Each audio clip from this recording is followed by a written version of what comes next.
Muito bom dia. Hoje nós estamos no 5 de junho de 2025, que é comemorado mundialmente como o Dia Mundial do Meio Ambiente.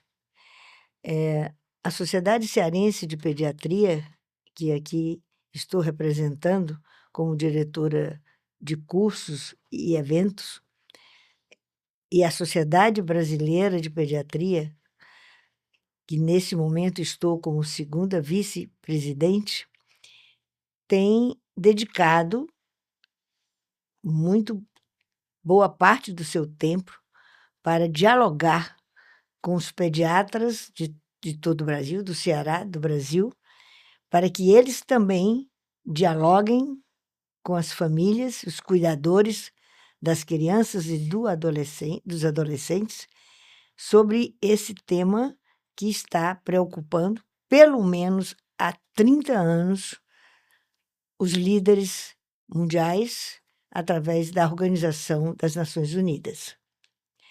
Então, hoje nós vamos conversar aqui com dois jovens, o Felipe e o Bernardo, e a doutora Francisca Maria de Oliveira Andrade, muito querida Tati, sobre esse tema dentro de mais um Pé de Prosa.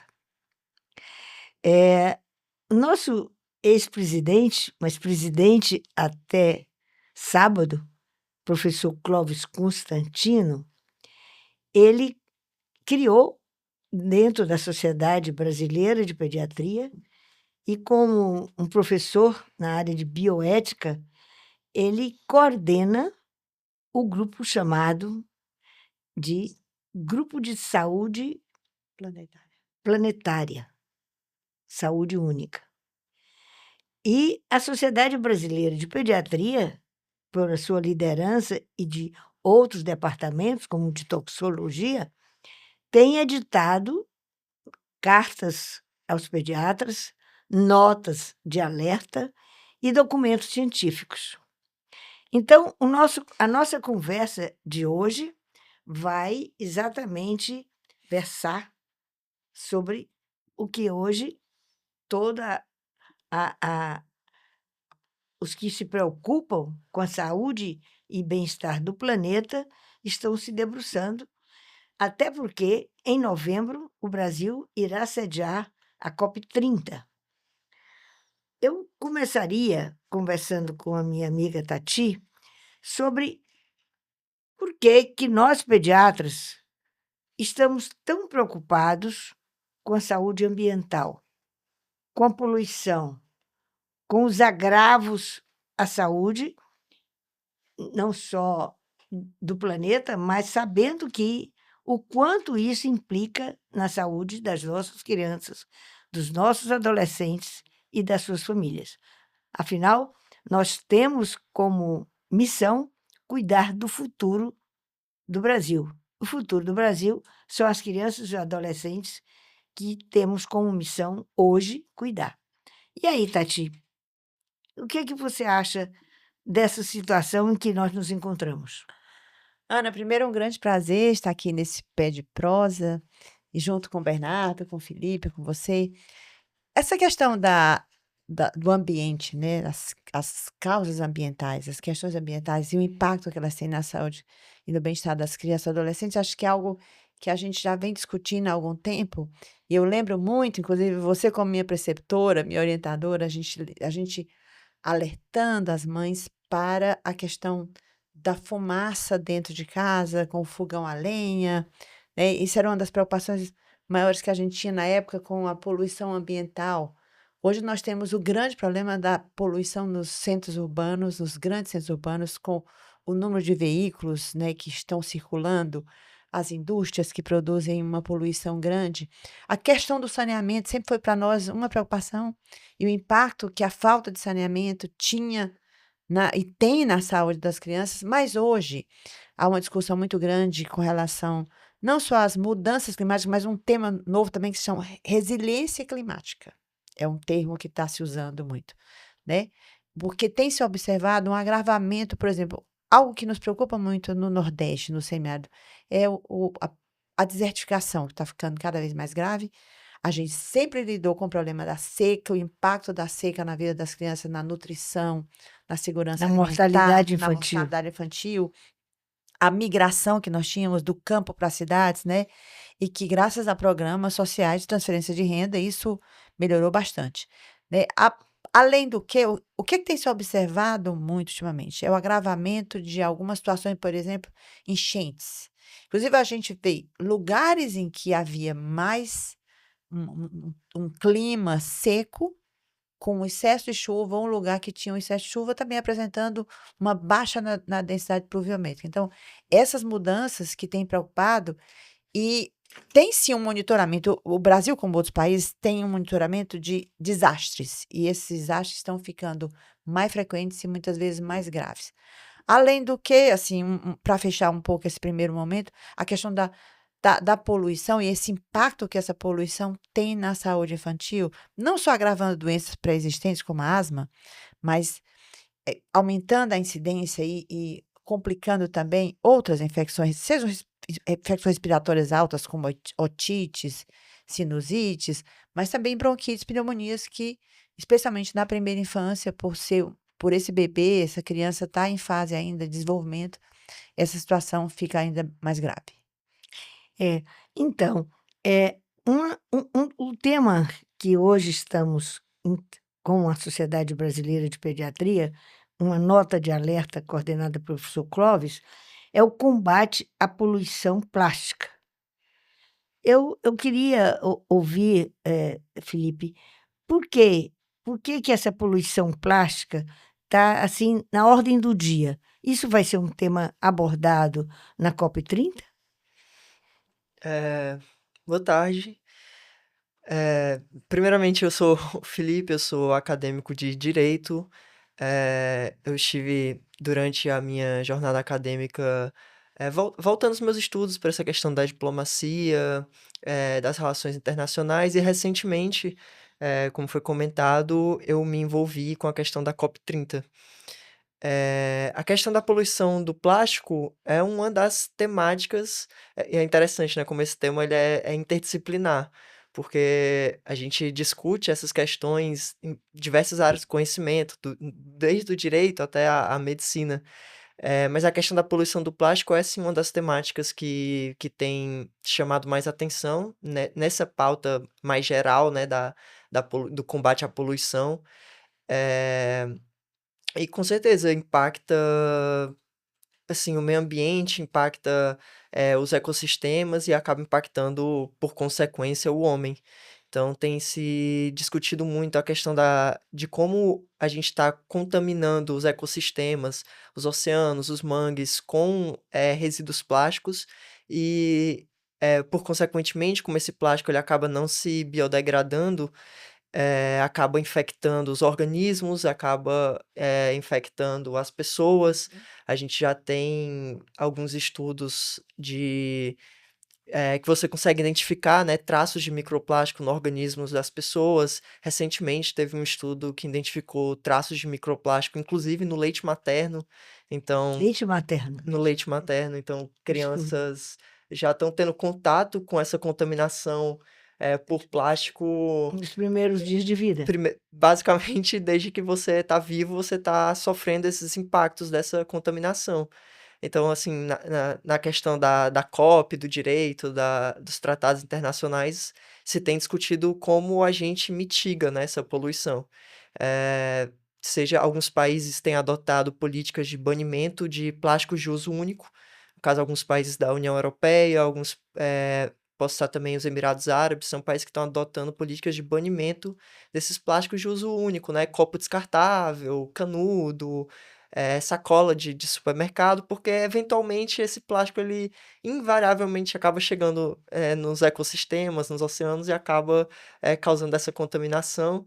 E aí é exatamente nisso que esse tema, como eu falei, é interdisciplinar, né? Porque vem a preocupação do direito, da política de tentar coibir antes, né? Antes que esse plástico chegue no ecossistema, mas depois que ele chega no ecossistema, que ele causa a poluição, enfim, a infecção nos organismos, né? Aí já começa a preocupar também a medicina, por exemplo. Então é uma questão que preocupa toda a sociedade, no geral, né? Então, eu sei que o Bernardo, ele tem uma formação na arquitetura. E ainda eu já o conheço há bastante tempo e sei que ele fez uma arquitetura diferente, não só preocupada com a beleza, né? Você sabe que teve duas profissões que eu pensei. Uma foi de ser jornalista, que eu tenho meus motivos, que era a profissão do meu pai, e a outra, arquitetura, porque eu acho muito lindo, né? A gente fica pensando no Niemeyer, nas belezas que a gente vê. Mas o Bernardo pensou diferente. Ele pensou numa arquitetura que eu vou pedir para ele nos explicar, que tem tudo a ver com esse dia de hoje, o dia 5 de junho. Primeiro, eu quero agradecer. Essa é uma honra estar aqui com vocês e participar desse momento tão importante como é o Dia do Meio Ambiente. E, como arquiteto, eu acho que isso já estava muito natural desde que eu era bem pequeno, eu já sabia que queria ser arquiteto. Eu me sinto um idealista por natureza. E o arquiteto, ele idealiza muitas coisas. Ele cria espaços, ele pensa em algo que não existia antes. Ele projeta o que está na mente de um cliente. E isso tudo me faz pensar muito no futuro. Então, desde sempre, eu imaginava como é que seria o futuro e algumas coisas me impactaram logo cedo quando eu descobri que a água no mundo, por exemplo, ela é finita. E ela é um recurso cíclico. Se você poluir a água hoje, ela vai voltar e vai continuar poluída. Então, o que a gente está fazendo para poder realmente deixar para as próximas gerações algo melhor? Então, a minha arquitetura na época, que hoje eu me dedico exclusivamente à Lista Green, por enquanto, pretendo voltar para fazer projetos ou consultorias que ainda pontualmente eu ainda faço, sempre foi voltada para uma arquitetura mais integrada ao meio ambiente, integrada à realidade climática e de conforto ambiental. E isso também me levou a conhecer novas experiências, novos materiais, e aí me levou para construir uma casa que hoje, para muitos, é referência aqui, que é a Casa Paz, que originou, inclusive, na Lista Green, que é hoje o meu projeto principal. Excelente, excelente, Bernardo. E à medida que o Bernardo ia falando, Tati, eu fui lembrando, porque a gente é muito pragmático, né? Embora a gente esteja preocupado com o futuro, mas a gente quer fazer aqui e agora. Exatamente. E foi exatamente na sexta-feira, conversando com os meus pares lá na Sociedade Brasileira de Pediatria, na Copacabana, eu já anunciei que a Sociedade Cearense de Pediatria estava, e não é de agora, tomando algumas medidas simples, práticas, objetivas e factíveis, para servir de exemplo para todos os pediatras cearenses e, quem sabe, nordestinos, do norte, do Brasil inteiro. E aí uma das questões, e o João Borges depois, no dia seguinte, na reunião com todos os presidentes filiados, e aí já veio o doutor Clóvis dizer que queria, né, que cada sociedade divulgasse o que já está fazendo, e criando assim até uma sede de sociedade de pediatria, vamos dizer, ambientalmente positiva, né, exemplo para os pediatras. E aí eu queria, Tati, que tu falasses um pouquinho, uma vez que a Geila não pôde estar aqui hoje, da nossa diretoria, né, que nós já temos desde da passada, quando eu estava presidente, e com certeza o João Borges só fez ampliar, que é a nossa diretoria de responsabilidade social e de responsabilidade ambiental, sustentabilidade ambiental. Então, fala aí dos copos, enfim, fala um pouquinho para que todos os pediatras que estão nos ouvindo, todas as famílias possam também adotar. Então, Ana, realmente é um exemplo que nossa sociedade está dando com essa diretoria de responsabilidade social e ambiental, né? Assim, muito bem dirigida pela Sheila, mas que tem um grupo bastante unido, bastante coeso. E algumas das medidas que já foram tomadas foi a abolição do copo de plástico na sociedade, nos eventos, né? A gente está usando copo de papel, né? E tá com algum tempo que Sheila já planeja nós realizarmos uma atividade de coleta, por exemplo, de aparelhos celulares que não estão mais sendo usados, peças de computadores. Ela, inclusive, já tem contato com uma empresa que, inclusive, é parte desse projeto do Bernardo, que é a Alicia Green, que faz a reciclagem desses materiais, né? A gente vai ter esse tema no Congresso, é uma das decisões, né, tomadas aí, Que tanto é a por pediatria você, do futuro, né? exatamente, tanto por Presidida pela você, Jocileide. como o doutor João Borges, a doutora Jocilei, também estão incluindo esse tema. E há outras atividades que a gente pensa em fazer, porque nós precisamos, como pediatras, dar o exemplo. Nós precisamos também ter práticas sustentáveis, né? E foi criado, inclusive, um autoteste que a gente está pensando em aplicar para os pediatras, para que os pediatras façam essa autoavaliação. E a partir daí, o João já está pensando, já está comprando o copinho, que é o copinho sanfonado, para a gente andar dentro da bolsa. E não sabe ainda como é que vai ser a distribuição, mas já dando esse spoiler aí, essa notícia, Adote o seu né? copo. Adote seu copo. Mas, assim, importante, além de darmos o exemplo, nós ensinarmos as famílias, né? Nós temos, o Fundamental. pediatra tem realmente um poder muito grande junto à família, junto à sua clientela, para que a gente estimule. E só voltando àquela primeira pergunta que você me fez, né, Ana? Eu falei, foi muito bom que você Felipe, estava falando da poluição plástica, porque o tema do Dia Mundial, desse dia de hoje, é o tema de eliminar o plástico, especialmente dos oceanos. Então, o tema do plástico, e como o Felipe estava colocando, o risco que tem do microplástico em todo canto, fazendo parte do nosso organismo, né? Até do Amostras, leite materno, como até no leite materno, foi uma surpresa realmente esse estudo que surgiu. Mas tem outras questões que também preocupam, por exemplo, o fato de em alguns países do mundo, não é o caso do Brasil tanto assim, mas ainda usa muito fogão a lenha, ainda usa muito o querosene para iluminar a casa. Então, a gente ainda tem situações graves, não só de poluição ambiental, mas e não só da poluição do plástico nos oceanos, como o Felipe colocava, dos animais, inclusive marinhos, ameaçados por tanta poluição, mas um fato que tem ocorrido em vários países é o deslocamento das famílias por conta dessa questão da desertificação, além dos conflitos políticos, que são um motivo grande de migração. Então, esse deslocamento das pessoas faz com que, além da saúde física, a saúde emocional, a saúde psicológica das crianças sejam afetadas, porque as mudanças climáticas também levam a esses deslocamentos em busca de alimentos. E essas migrações é outro fato de eu ter trabalhado no Unicef 21 anos, me fez ter muito contato com esses movimentos, né? Com essa migração. A migração, seja por motivos políticos, como a gente viu em alguns países, mas também por motivos ambientais. É outra causa.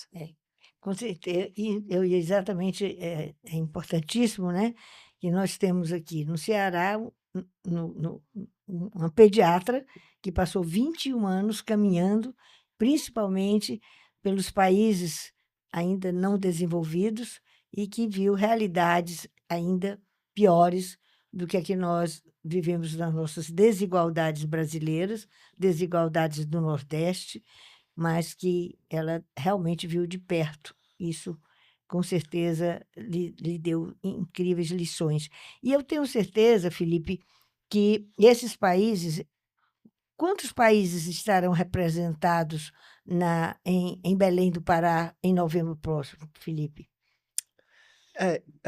Então, a COP ela é uma reunião que ela é organizada todos os anos pela um braço da ONU, né? Acho que pode colocar dessa maneira, que é a Convenção Quadro das Nações Unidas para as Mudanças Climáticas.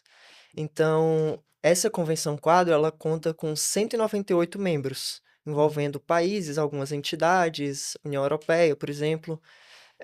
E todos esses países vão estar enviando os representantes, ou pelo menos se espera que todos esses países contem com representações, justamente para discutir todas essas temáticas que a gente está tratando aqui, poluição, mudanças climáticas, assim, da maneira mais ampla que você pode imaginar. A questão da poluição dos oceanos é muito debatida, a questão que estava sendo discutida agora, né, que das pessoas que precisam se deslocar por causa dessas catástrofes climáticas, a gente já está utilizando o termo refugiados climáticos.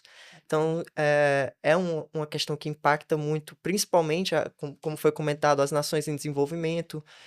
Cada vez mais você vai ver essa tendência de pessoas que estão precisando deixar a sua habitação, né, o local onde nasceram, por causa de catástrofes climáticas. E aí se utiliza esse termo refugiados climáticos ou refugiados do clima. Enfim, todas essas questões, elas são debatidas anualmente por esses países membros, né? Inclusive a COP significa Conferência das Partes, né? Então essas partes são justamente as partes que fazem parte E da como é que convenção. vocês vão ser ouvidos? Vocês vão simplesmente estar lá como espectadores ou vocês vão ter direito à fala? Pronto, a minha participação na COP30 que se aproxima, ela se originou com uma competição é, chamada de Youth Cop, né? Então, é uma competição internacional que ela é organizada pela Universidade de Paris-Cité, na França, a Universidade Sorbonne de Abu Dhabi, nos Emirados Árabes, a Universidade Federal do Ceará, tudo isso em parceria com a Convenção Quadro das Nações Unidas, né? E aí, nessa competição, foram pré-selecionadas 25 duplas de estudantes do mundo todo e foi simulado as discussões climáticas da ONU. Então, esses 25 estudantes que foram pré-selecionados, foram colocados para debater todas essas temáticas que nós estamos discutindo aqui agora. E dessas 25 duplas, a minha dupla, representando a Universidade Federal do Ceará, junto com a colega de faculdade, nós fomos selecionados como a dupla de melhor desempenho e recebemos esse convite de representar essa organização, né, Youth Cop, nesse evento, né, na Conferência das Partes, que vai acontecer em Belém, em novembro. Mas a COP, ela tem essa proposta de que ela não é só uma conferência para os líderes dessas nações, ou, enfim, para os diplomatas. A COP, ela tem essa proposta de ter uma participação ampla, né, da Da sociedade sociedade. civil, enfim, grupos de estudiosos, de pesquisadores, organizações mandam seus representantes, organizações de empresas, grupos de jovens. Inclusive, essa COP agora, sendo ela na floresta amazônica, né, está sendo muito levantada a pauta da participação dos grupos Dos de povos representantes de originários. povos originários, grupos indígenas, quilombolas. Então, assim, a COP ela sempre teve e está tendo cada vez mais essa proposta da participação da sociedade civil, porque no final das contas é uma temática que vai impactar diretamente todo mundo, né? Toda a população. Principalmente os povos mais Mais vulneráveis. vulneráveis, no Com caso, certeza. os povos originários. Inclusive, hoje está acontecendo em Palmas, eu, por outros motivos, não pude estar lá, o segundo Fórum de Saúde da Criança Indígena. E eu tenho, o primeiro foi em Foi em 2022 Belém, né? e foi em Manaus. Manaus.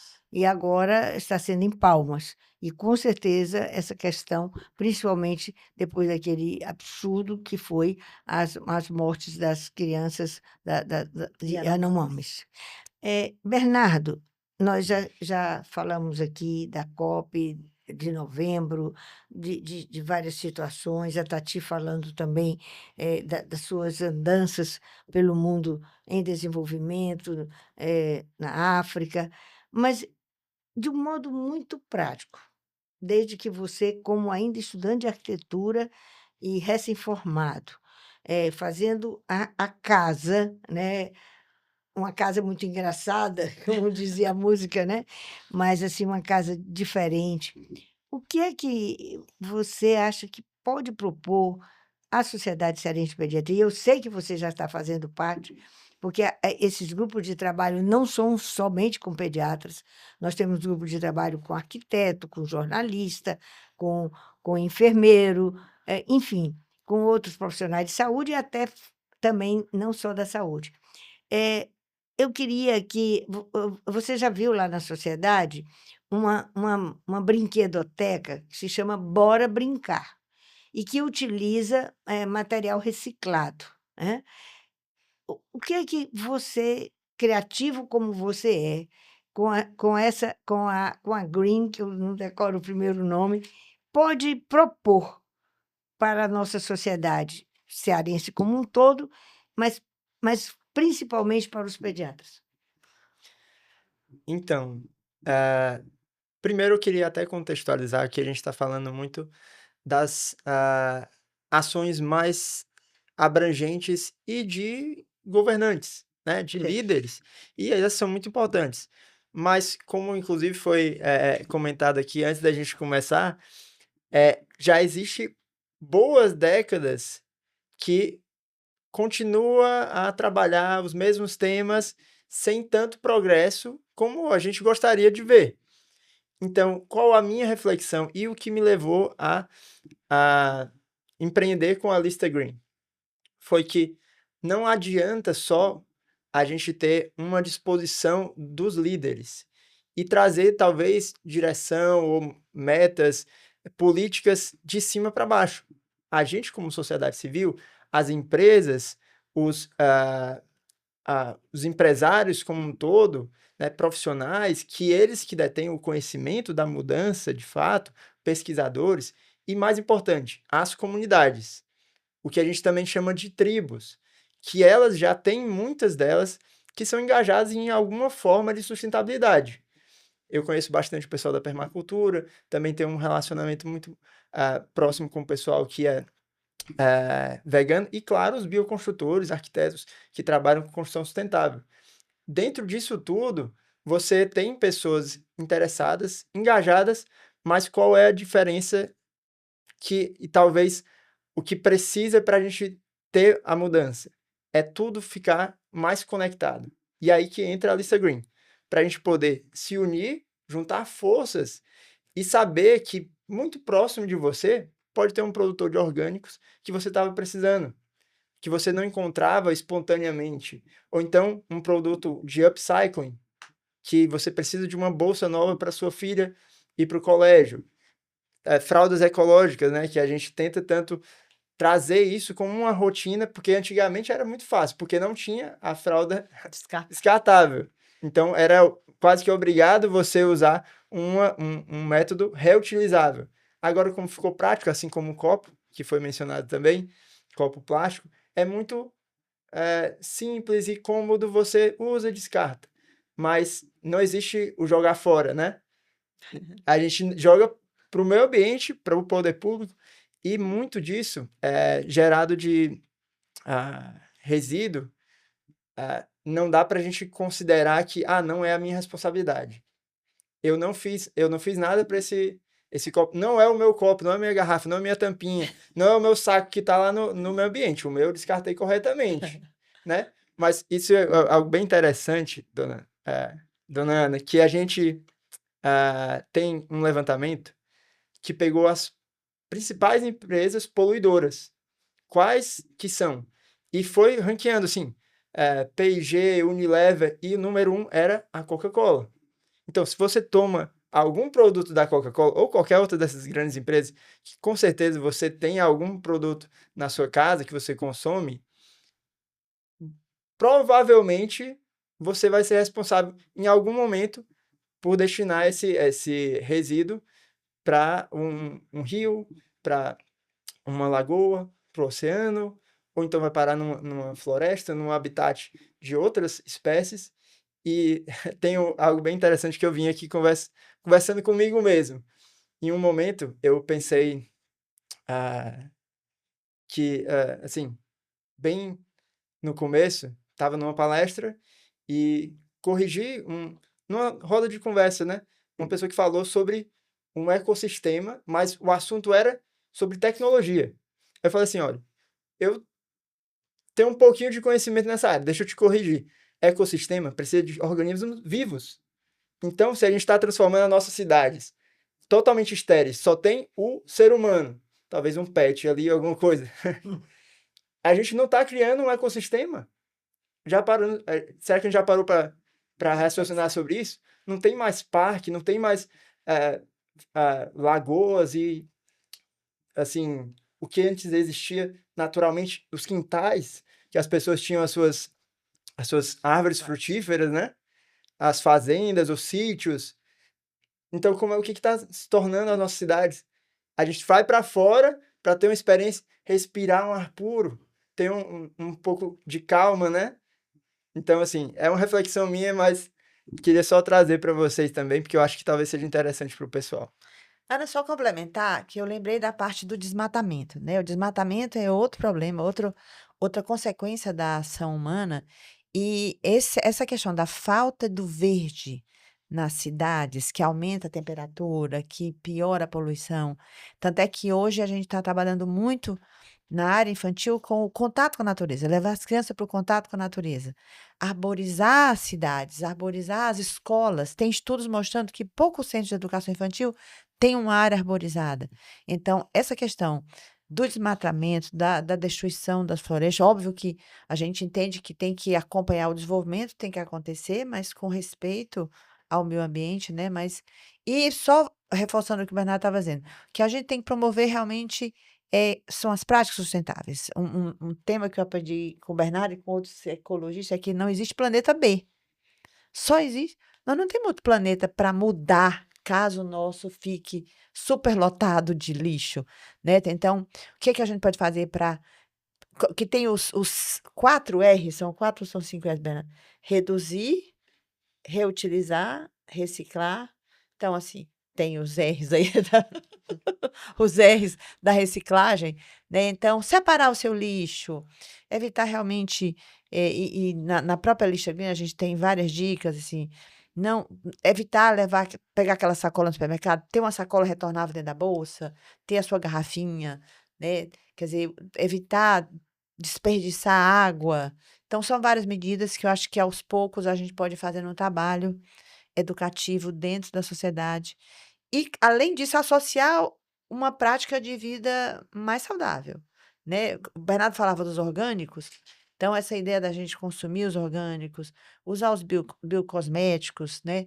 Ter uma vida mais saudável para que a gente possa realmente ser mais feliz, mas deixando um planeta melhor para as próximas gerações. Eu acho que isso é o grande problema. Às vezes a gente só se preocupa com o hoje ou agora, mas a gente tem que se preocupar também com os nossos netos, os filhos dos nossos filhos e os filhos dos nossos filhos. É isso. Muito obrigado, Tati. Muito obrigado, Felipe, Bernardo. Eu tenho certeza que isso é um tema que daria muitos e muitos pé de prosas, prosar, né, no melhor sentido sobre isso. Vai ser, com certeza, uma grande agenda da nossa Sociedade Cearense de Pediatria, da nossa Sociedade Brasileira de Pediatria, para que mais e mais e mais pediatras consigam conversar nos seus consultórios, nos seus ambulatórios, mesmo nas enfermarias, com os residentes, com os internos futuros médicos, com as famílias, com os cuidadores, porque essa é a nossa missão: cuidar sempre mais e melhor das crianças e dos adolescentes, que serão eles os líderes, que serão eles os profissionais que vão cuidar desse planeta. Então, hoje, nesse 5 de junho, a Sociedade Cearense de Pediatria se sente muito bem em estar dialogando com vocês e que outros colegas façam isso no seu ambiente de trabalho, na sua mesa de jantar, de almoço, na sua sala de aula, enfim, que realmente essa preocupação seja uma preocupação não do dia 5 de junho, mas uma preocupação dos 365 dias do ano.